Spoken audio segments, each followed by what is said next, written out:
Hello students, I am your English teacher and today we are going to start with your Gulmoha book, the new poem, The Elephant and the Tragopan.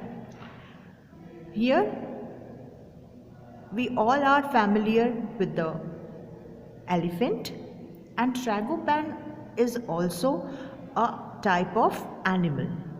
Okay?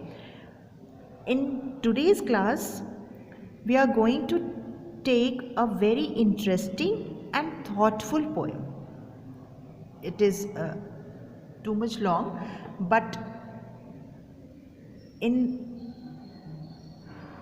this poem, the poet wants to drag our attention towards the animal's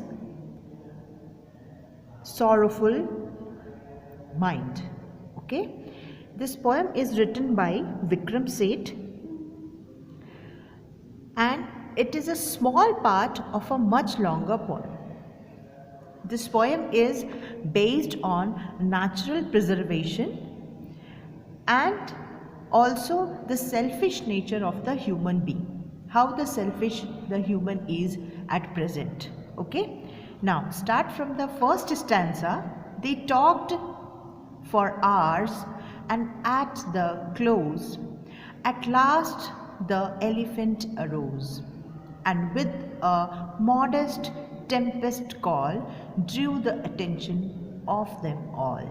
Here are some rhyming words, starting two lines, close, arose, and in the fourth line, call, all. These all are the rhyming words. So, poet wants to say that an elephant is going to talk with all the animals present in the ground or some meeting. Okay, and he talked for hours. Here it refers to all the, they refers to all the animals. They talked for a long time, and the close means at the end, means at the end of the discussion or the end of the meeting, the elephant arose. That means at the last of moment, elephant wants to share something to all the animals. And modest tempest call means the humble voice. With the humble voice, you all know how the elephant trumps. So their trumpet call means the humble voice. He drew the attention to all animals who were present here. So in the next stanza, O beast of Bengal gathered round, though in our search of common ground, I would not dream of unanimity. I hope our views may reach proximity. I speak to you as one whose clan he served and therefore studied man. If you want to search some rhyming words in this stanza also, so I want to share with you some rhyming words. Round, round, ground, enmity, proximity, clan, man. These are some rhyming words. In this stanza, the elephant start with the sharing words and said, or to all of the animals who gathered here, as I look, the elephant is saying, okay, as I look on a common ground or a common point, we can agree. That means all the animals can agree at one point. But I don't, he said further that he don't dream that all are agree in one point. Beta, it is a very natural nature of every person, every living thing or every human being that at some point we differs, okay, because the minds are very different, and the thinkings are also different. Okay, so that's why the elephant also explained us about the different thinking, and he said, I hope that we may reach at the closeness of that point. I speak to you all. I stood up as a member of a family. So he is going to be a familiar person of all the animals. We have lived close to the human, so we know about their nature. And also elephant in this paragraph, in the last line, I speak to you, one whose clan he served and therefore studied man. In these two lines he means to say that all of the animals know the human being because they lived very close to the human being, or somehow they are familiar to them. Now come to the third para.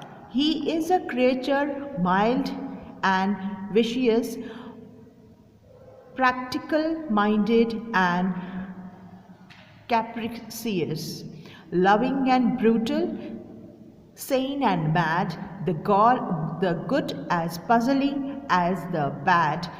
The sticky center of this mess is an uneasy selfishness. In this parabita, the words of the character of a human being showed by the elephant and how it is opposite to one another quality. That means loving's opposite is brutal, saint's opposite is mad. So he wants to, mild opposite is vicious. That means he showed the very opposite qualities of a human being.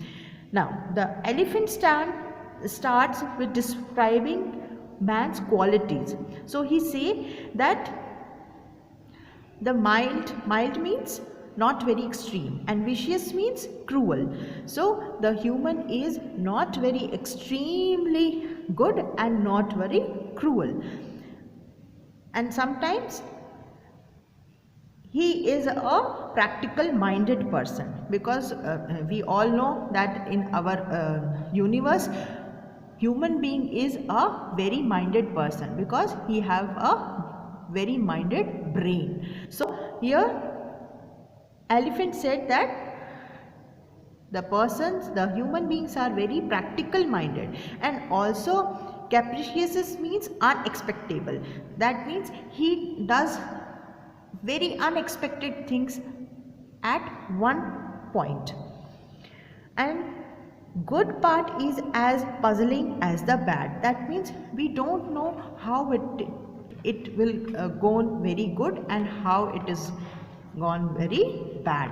So we can't judge a human being with his all qualities. He say that all of the mess created by the man, and in which situation all the animals are here, all the animals are facing the difficulties in their general life. After that there is only the human being. So he want to grab the attention that all the problems created by the human being.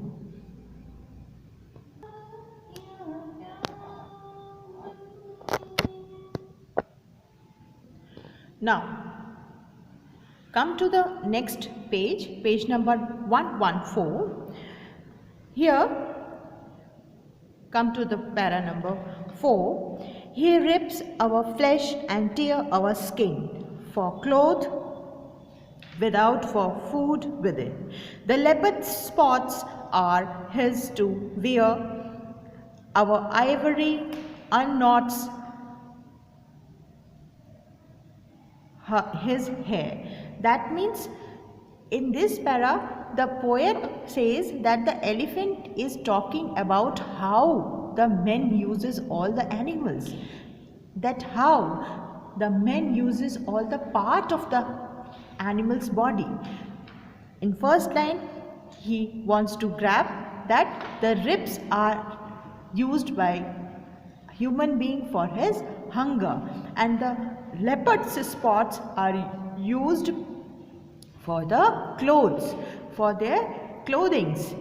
And the ivory, you know that elephant's ivory is used for the combs. Okay, so they unknotted their hairs with the ivory combs. Okay, now come to the para number 5th. The tragopan falls to his gun. He shoots the flying fox for fun. The black bear dance to his whim. My own tame cousins slave for him. Here some rhyming words are gun, fun, whim, him. So tragopan means, I have already told you that tragopan is also a type of animal, and flying fox means a type of bat, which is a very unusual animal, and it is a very extinctive animal. It's generally we can't see very normally. Okay, so in this paragraph the poet wants to tell that the animal is giving the examples that the tragopan falls to his gun. That means all the tragopans are hunted by the gun, and only for his fun, only for his games, for his fun point of view, they shoot the flying foxes. That means flying bats. Okay, some bear dance to his whim. That means for only for their enjoyment some bears dance. आप सबने देखा है भालू का नाच जिसको कहते हैं, that's he means to hear. And my own tame cousins slaves for him means the smaller ones, the younger elephants are also their slaves. Now come to the 6th para. Yet we who give him work and food have never earned his gratitude. He grasps our substance as of right to quench and spur his appetite, nor will be grant us terse or grace to rest secure in any place. In this paragraph, these lines are very sorrowful, very heartedly written, because the poet want to say through the elephant that according to elephant, the animals does very much things unconditionally for the human being, but the human being is very much thankless, and he never gave any thankful gratitude to the animals. He holds his own our whole substance of the body. That means he is here refers to animals. Animals always give their whole substance of the body to the human being, but the human being never give a thank to the animal. Spurs means to inspire, motivation, and animals at the moment they sacrifice themselves at the last breath of their life to the human being, but they never ever get a gratitude from the human beings. So that's all for today. Okay children, read this poem very carefully because the poem is very good and thoughtful. Goodbye.